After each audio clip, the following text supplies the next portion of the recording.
Hey guys, it's Paul Jackwitz here, PJ Soccer. So today I'm going to talk about preparing for a season. So my season, our first practice starts or our first practice will be on September 3rd, which is in 2 weeks, 2 weeks from tomorrow. So what I've been doing is I've been preparing.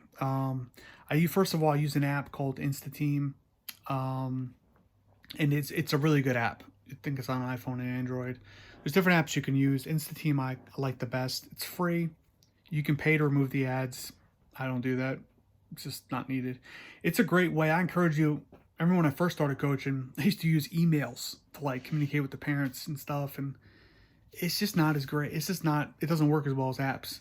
Um, and this app actually, say the parent doesn't sign up for it, like they don't sign up or whatever, it will just send them emails through the app. So even if people don't sign up, it's all right. Just they still get an email. So because what you do is you send your team invites to join. If they don't join, they still get included. They still get messages as long as you add their email to the app. They get emailed and stuff. So it works well like that.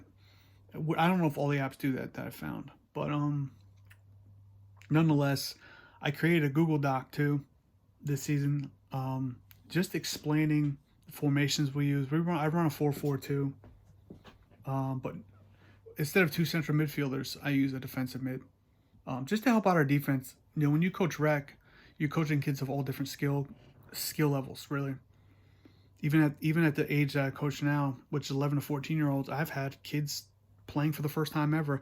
Actually, I know for a fact I think I'm gonna have a kid right now that's gonna be their first time ever playing organized soccer. I think they're 11 years old.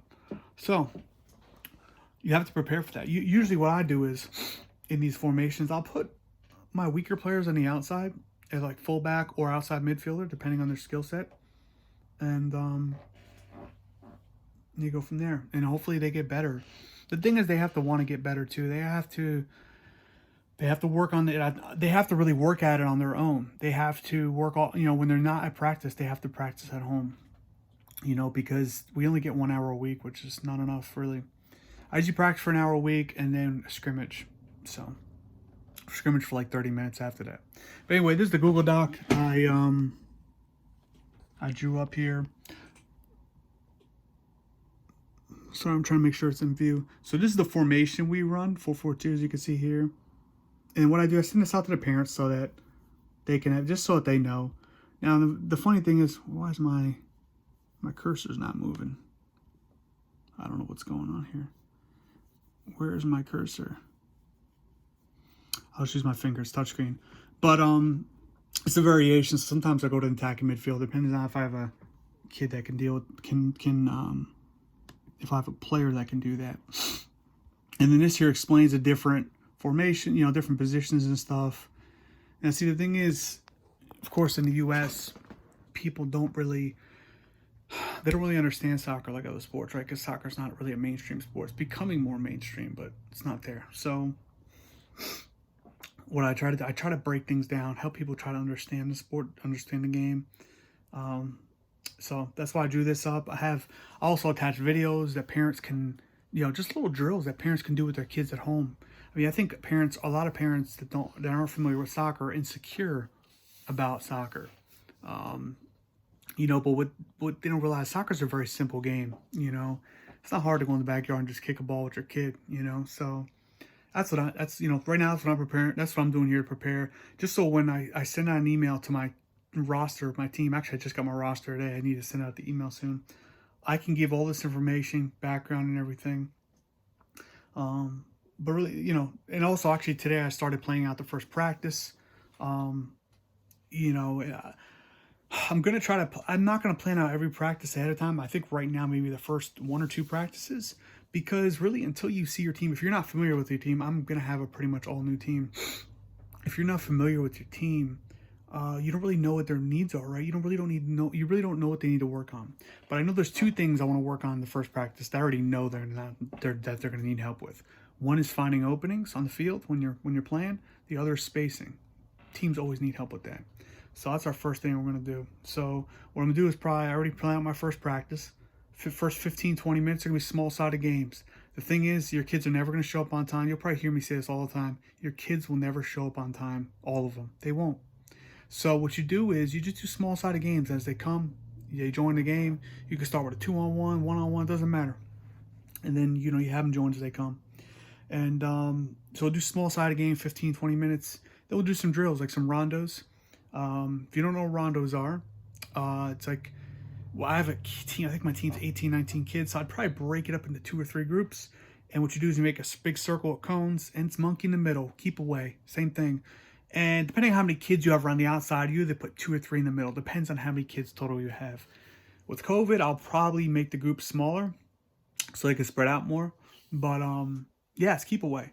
And what happens is if a kid in the middle steals the ball, because they're supposed to pass it through the circle, kids in the middle try to steal it. If the kids in the middle steal it, well, one of them steals it, they then go to the outside. The kid who passed the ball and tried to get it through, that got the ball stolen, goes to the inside. It's a great drill. Pro teams run it all the time. Really, is a warm up. It's a great passing drill. It's just great. All my practices, I start with that. And then we'll probably go into a couple drills, 10 to 15 minutes each, on spreading out, finding openings. That's going to be the main thing. And then the last 30 minutes of the practice is going to be a scrimmage. That's my goal. So just planning out stuff like that for the season. Also, what's funny is I have like 12 or 13 soccer balls for my team. I haven't touched them in 2 years because I haven't coached in 2 years because of COVID. There was 2 seasons they had, but I didn't coach because I wasn't vaccinated. My son wasn't, and we have high risk people in my household. So we were going. It was our first season back since fall of 2019, which is crazy. So my soccer balls, like all of them, were flat. So I pumped them up. I think last week or the week before. Yeah, I got pennies. Make sure make sure I got all my stuff together. I got pennies. I got gloves for my goalkeepers to use. Now the thing is, I would encourage you to create like your own COVID safety precautions. Like I used to never wash the gloves, honestly, because the thing is, you can't just throw goalkeeper gloves in the wash. It'll actually ruin them. I did that to one of the pair I have.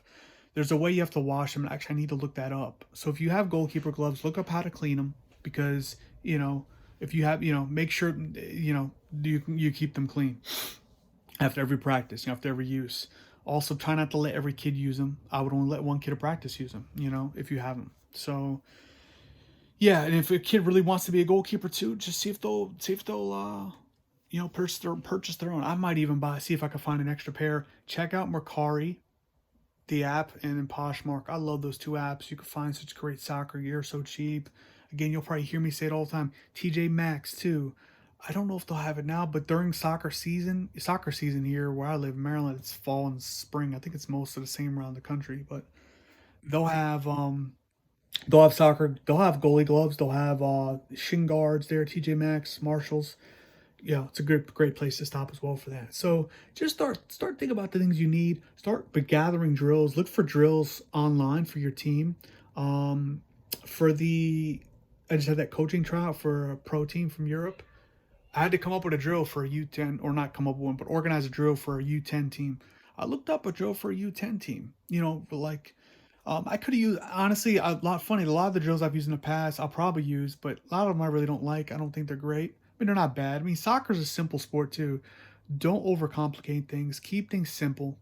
Especially if you're new to coaching, that's a huge tip right there. Keep things simple as a coach. Don't overwhelm yourself. Soccer is a very simple game, really is. But yeah, just come up with drills. Come up with a plan. And again, what you'll see is during the season, you'll see your team's needs, and usually one of the biggest needs is spreading out. So look up drills on how to teach your team to spread out. That's a huge one. So yeah, that's my advice. Again, just think about trying to share with you what I've been doing to get ready for my season. Again, I just found out my team. I contacted the coach I'm going to be coaching with, and I'm looking forward to it. It's going to be fun. So that's what we're going to do. And yeah, I'm trying to think if there's anything else I'm missing here on how to get ready for the season. Of course, make sure your kids got cleats. I've talked about that before. There's great, easy, cheap ways to get cleats. So yeah. Let me see here. Have notebooks. Use notebooks. Like I have this notebook. This has my roster on it. This is actually an old roster. Actually, I need to print out the new one and put it on here. That I just got today. Got a notebook for just practice. Like there's a notebook for like practice stuff, notes or whatever, you know. I think I have like a game day notebook. I got all kinds of notebooks. You know, and what's funny about this book here, I got old drills in here, and I'm probably going to take some out. But so, as you can see here, I got drills, lots of drills in here, soccer expert drills, all kinds of drills I found online. And I bring this to practice. And what's great is that it's in these plastic sleeves, so the paper's protected. And, you know, you can bring it to practice for reference guides. So, you know, just the key is to try to be as organized as you can and keep your practices quick, you know, like be plan, because you don't want your kids sitting around, especially if you have younger kids. Don't let them be standing still. That's a huge tip right there as well. But anyway, hope this kind of maybe helped you, especially if you're a newer coach. I know for me, I've never been the most organized. I'm really trying to be organized this year, because it's not easy coaching. You know, it's fun. I love it. Excuse me, but I want to be as prepared as I can for this season to start. So we will see what happens. But anyway, thanks for watching, and comment below. Tell me what do you do to prepare for soccer season? What's your little routine? I feel like my routine changes every year, but you know, comment below. Talk to you guys later.